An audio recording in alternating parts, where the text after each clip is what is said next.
Welcome, everybody. This is Avoiding the Addiction Affliction, brought to you by Westwards Consulting and the Kenosha County Substance Use Disorder Coalition. I'm Mike McGowan.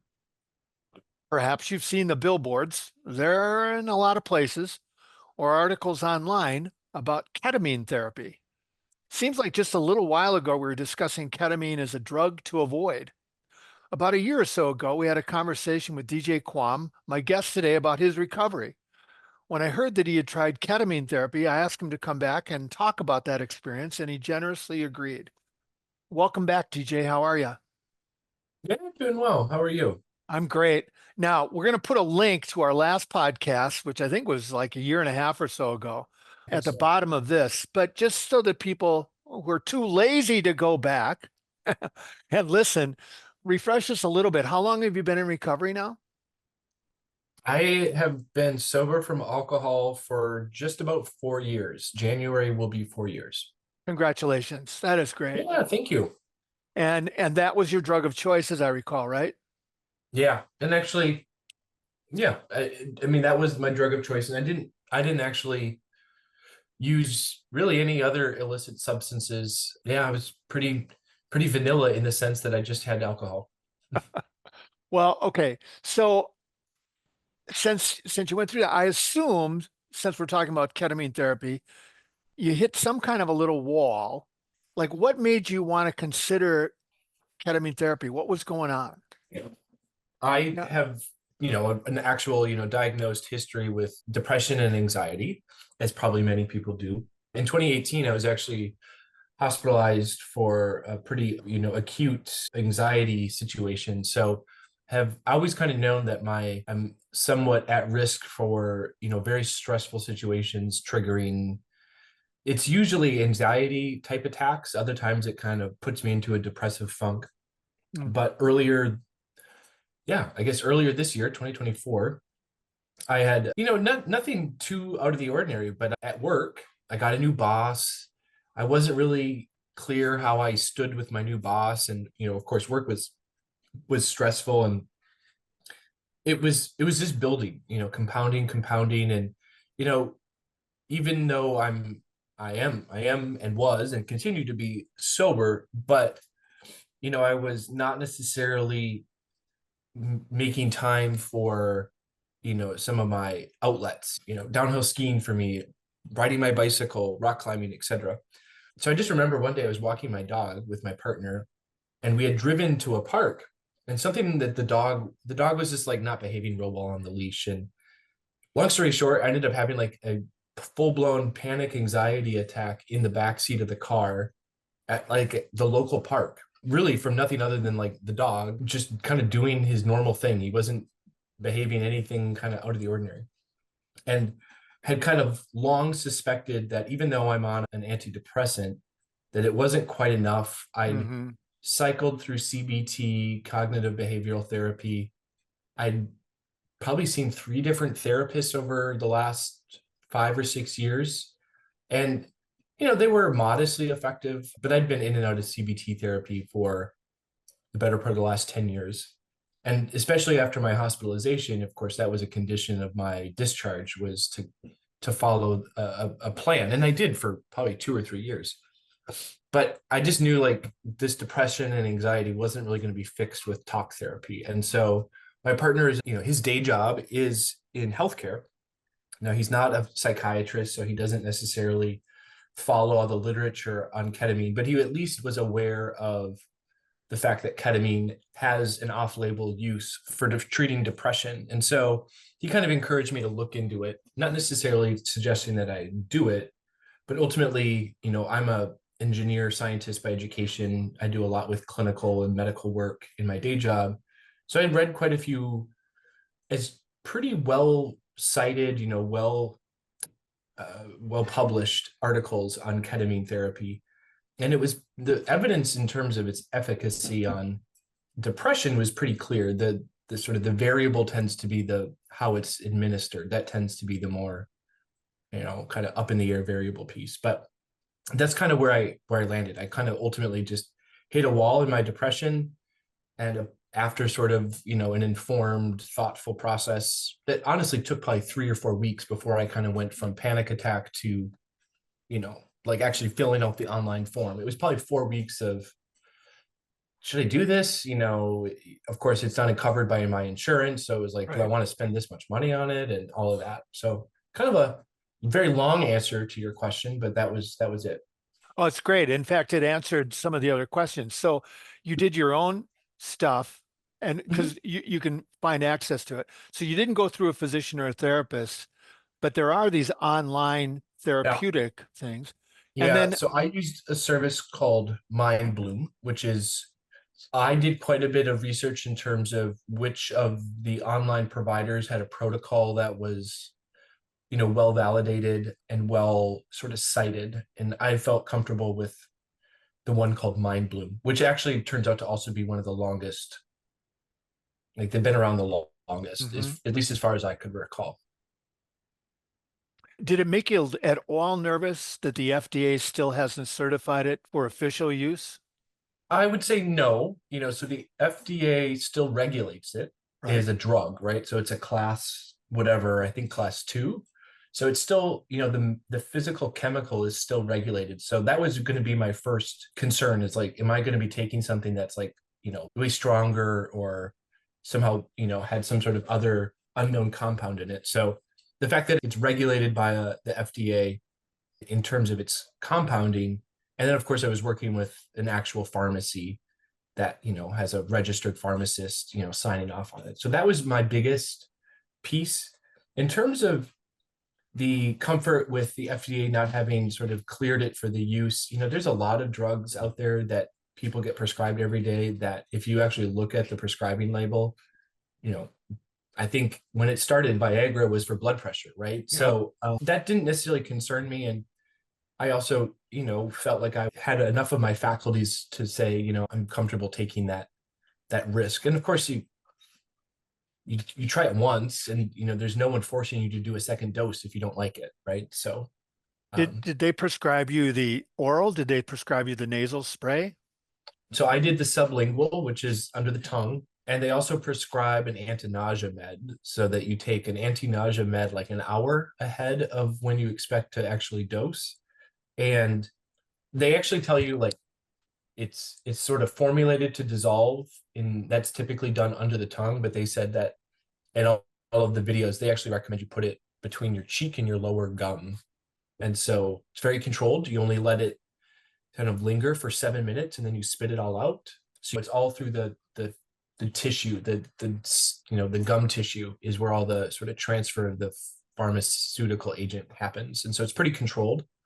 They make it very clear, do not swallow. And I have a story about that where I accidentally did, not on my first dose, it was much later, but I accidentally swallowed a little bit and it does make a difference. So yeah, in that sense, it's very controlled. Well, okay. Tell us the swallow story before I get into the rest of it. Yeah. Well, it's just it makes it much more intense, right? So the uptake curve of, for as long as the medicine's in contact with your tissue, they understand like how much of the medicine enters your bloodstream. But when you swallow it, you can basically like double or triple your dose. And so what had happened is my dog ended up like jumping on the bed, and they recommend that you actually wear like a sleeping mask that completely covers your eyes. They recommend you wear noise canceling headphones because the program is coordinated to like a soundtrack. So you're pretty much sensory deprived of what's going on around you. But my dog got into the room, jumped on the bed, and it startled me enough that like it basically I got a small swallow of spit. It's 7 minutes, a lot of spit builds up. Didn't swallow everything, but enough that kind of felt somewhere between like drunk and hungover for probably a good four Mhm. hours, which was very unusual. This was not my first dose. In fact, it was my seventh or eighth. And so I had very much accustomed to, from the standard experience was you put the medicine on your tongue, you let it sit for 7 minutes. There's a 1 hour like little soundtrack that you listen to, and it's pretty much that by the time the soundtrack ends, you're back to normal. And so this experience with the swallow where it like lingered for about 4 hours was like, okay, I don't want this to repeat this. And in fact, I actually put off any other sessions for a while because I was like, it was just kind of a, kind of like getting a almost like food poisoning where you're like, that was just such a nasty experience. So But that is not normal. Let me emphasize that. so it is one of those that when they talk about it online and in the articles, the literature, they say this is where the ketamine therapy can help. It helps with depression. It helps if you're already on an antidepressant. And Yeah. they said, it just speeds the process somewhat. So how long between the doses and how many did you end up taking? So the way it worked with my provider, you buy it in packages, right? And so the packages that you pay for through this service obviously includes all of the prescriber, so sort of the doctor. You do Zoom sessions with them, and they do, they obviously go through a eligibility criteria in terms of, they screen for if you've had been prescribed any other narcotics, they screen for depression and suicidal ideation. So there's a pretty strict protocol they follow. But once you are delivered the medicine, this whole thing is predicated on the concept that ketamine induces neuroplasticity, which is this concept that when you are on ketamine and for a short window afterwards, you can essentially rewire parts of your brain. And so a big part of the service that I used was, sure, they send you the medicine, but it's very structured that in a conjunction with the dosage of the medicine, you meet with a guide. And I think in a lot of ways, the guide is a term they use because it's someone who isn't necessarily licensed to be a therapist in your state, because a lot of this is like, I worked with a guide who was based in Utah. And I think in Utah, he is a licensed therapist, but because I was in Wisconsin, they couldn't call it therapy. So they kind of give it another name, but it's essentially, they call it a processing hour or something where you sort of work through your sessions. And essentially you're using that neuroplastic window to kind of rewire the connections and basically start to unwire the things that are sort of short circuiting into depression, and then you rewire your brain into things that are a little bit more healthy. And Oh, so the first 6 sessions they have you do in pretty rapid succession. So the first 6 that I did, I finished in a course of maybe a little less than 6 weeks, somewhere between 5 and 6 okay. weeks. And then I chose to add on another 6 as sort of like an add-on package. And I did that more like once a month. My second 6, I did more like once a month and kind of like a maintenance sort of concept. The service is pretty rigid about your first 6 being done in a pretty rapid succession because they have some science that says that if you kind of put them back to back, like every 5 to 7 days, you maximize the neuroplastic window. And then once you've sort of hit your peak, then you can kind of go into maintain mode. And that's what I was doing in the second 6. When you first did it, were you alone? Did you have anybody supervise you? No, no. So, I mean, obviously this is on the honor system, but the first session, it's sandwiched where you start with a guide on Zoom and they go through again some safety things, like they send you a blood pressure monitor and you have to show the guide that your blood pressure is in control. And there's some other factors that they do in terms of safety checks. You have to have a friend or some sort of person with you who has to be a, my partner had to like come onto the camera on Zoom, and the guide, they had a conversation about kind of safety in terms of like, if something happens, here's what to do. And then I go back with the guide and they kind of give you your final instructions in terms of like, okay, you put the ketamine under your tongue and then you hold it for 7 minutes and you spit it out. Then you actually do the first ketamine session where my partner was checking on me, I think once or twice during the 1 hour. Don't quote me on that exact number. And then you finish with the guide. So your first session is the better part of like 2 hours long because you Hmm. start with the guide, 60 minutes with the medicine, and then you have like a processing session afterwards. After that, the remaining 5 sessions you do on your own, but they are done where you log when you've been taking the medicine and then you work with your guide. I did a lot of my sessions over Zoom. I think they offer kind of like text or chat based processing. They call it integration. I chose to do it over Zoom. It's just, that was my preference. And at that point, like I said, it's kind of self paced, but they give you prompts to remind you, to stay on schedule. Well, now there's a couple of really big questions out there. First, what do you think? How'd it work? It worked. Yeah, I mean, my partner would be the first to tell you, like, my mood was pretty dramatically, improved. Almost right Anxiety away? pretty, maybe within the first two, maybe three sessions, but Really? yeah, very, very rapidly. It's been a few months since my last session. I'm actually thinking I might up again, like re-up and sort of buy another six. Again, more like maintenance. I don't necessarily feel like my depression has, resumed into some terrible state, but I can kind of see that my mood has started to dip, and I think I kind of want to keep it at a steady state. But yeah, it definitely worked. And for me, the real trigger to go after the ketamine therapy was for depression, although I would say it, for me, the ketamine assisted therapy has had equal benefit on both the depression, but also kind of leveling out the anxiety. Have you measured that against the fact that now it's turning into winter and there's always that layer added to it, or now your boss has been your boss for a while Yeah, and you know it's them and interesting. I mean, I'm sure there's some of that. No, I'm also a freak that I'm a downhill skier, so I actually yeah. love the winter. So winter tends, if anything, I tend to have my depression state during the summer when I can't go skiing. Oh, okay. But but no, in general, I'd say um, I've been in the same job for a number of years now, where I kind of have enough cycles to kind of be able to distinguish, okay, kind of separate out the boss effect versus the depression effect. And in general, I would still stand by like, yeah, it's worked. I think I would say, there is a certain amount of mindset impact where if you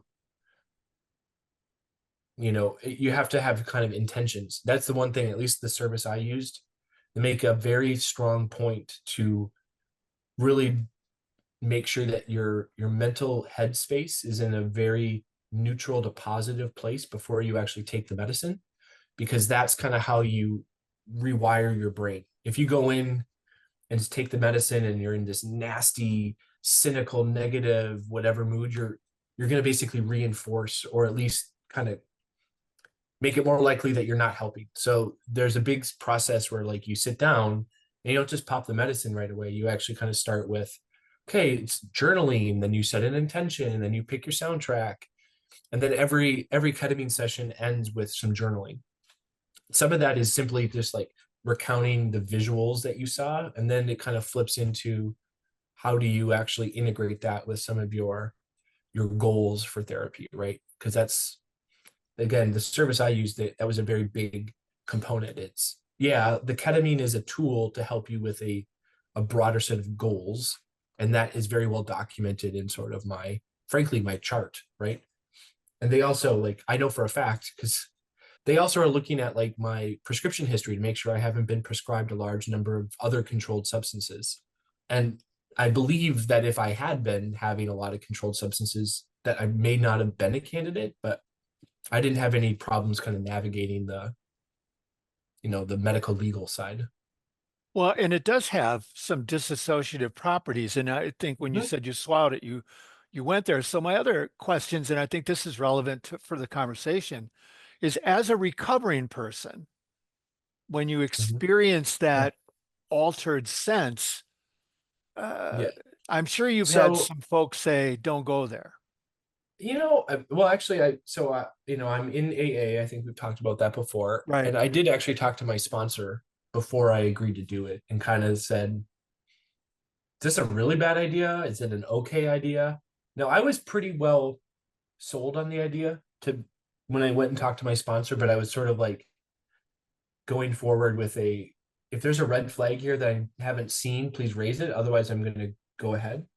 I think in general, my rule with myself as someone who was in recovery, like I only took the medicine when my partner was home and was aware that I was doing it. And of course, they only send you 6 doses at a time, and it's very controlled, right? So now, if I had really gone off the deep end and really developed an urge and a craving for ketamine, could I have gotten more?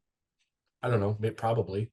But I chose to, you know, kind of stick to it as a therapeutic regimen. And I had that rule with myself that I would only be taking the medicine when my partner was like, well, just like in the house for the sake of like safety, but also like aware that I was taking the medicine so that it didn't become drinking in the garage situation. Well, and you said that when you swallowed it accidentally, it left you feeling Oh, it's intoxicated, more or yeah, less, and that was your drug of choice. So I, yeah. you mentioned your sponsor. You didn't bring it up in an AA meeting to take a vote, though, did you?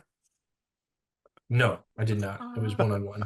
I wonder what would happen if you mentioned it. I would love to be there for that conversation. Some people I would don't know. probably, like your sponsors, say, well, as long as you're safe, go for it. And other people would be like, I think there's also like in the same way that there's like kind of a stigma about being in recovery, I think there's also a stigma about using ketamine for more legitimate things that's not like recreational. I work with a professional coach, and I mentioned this to my professional coach, and it was very clear that she had a different view, that she did not feel like this was something that she would ever agree to. And that's okay. It's just someone else in my kind of my day-to-day life that's like, okay, well, that's how you feel about it. For me, it was very helpful. I'm not going to make my health and wellness decisions based on what my professional coach says, but well, we just had a I now know where she discussion. stands. I had a discussion with somebody earlier today about this because we had somebody on a while back talking about going to Mexico for ibogaine, right? Therapy to get off of opiates. And the Mm, world is a different place. It's no longer black and white, which is why we're having this discussion. yeah, Does it So, you know yourself well, so you may need a tune-up for lack of a, yeah, but does it also leave you open to other alternative forms of therapy? When you talk about the brain rewiring, I'm thinking of things like EMDR and some of the other things we yeah, talked about. yeah. I also did EMDR in therapy, and it was effective to a point. Honestly, it more gave me a headache than anything else. Did you tap or what were you doing? No, my therapist did the Okay, all finger right. thing.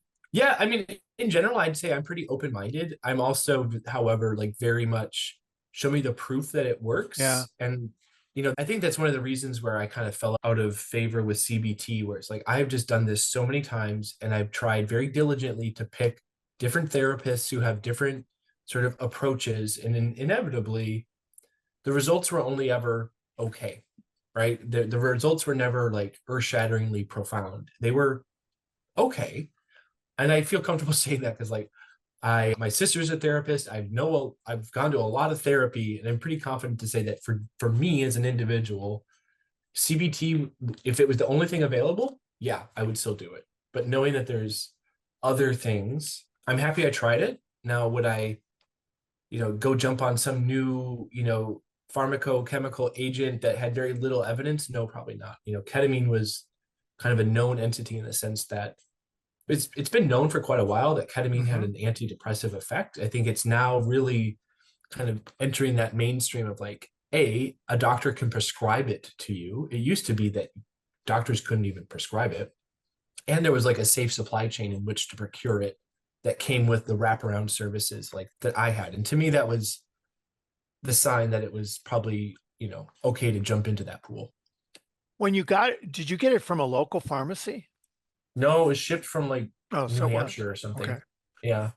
No, I So, don't remember what all the laws are that regulate that, but like it wasn't like shipped in the dark of night. It was, pretty openly disclosed what it was. uh, So I don't necessarily again know the laws, but it didn't come from a Wisconsin pharmacy. Uh, I think it's just fascinating. I'm so glad you could have this conversation. And first of all, I'm glad that it has helped with the depression and you're still on your other meds, right? Yep, I'm still on what is it, Lexapro, escitalopram? Mhm. And Yeah. it acted like a boost for you.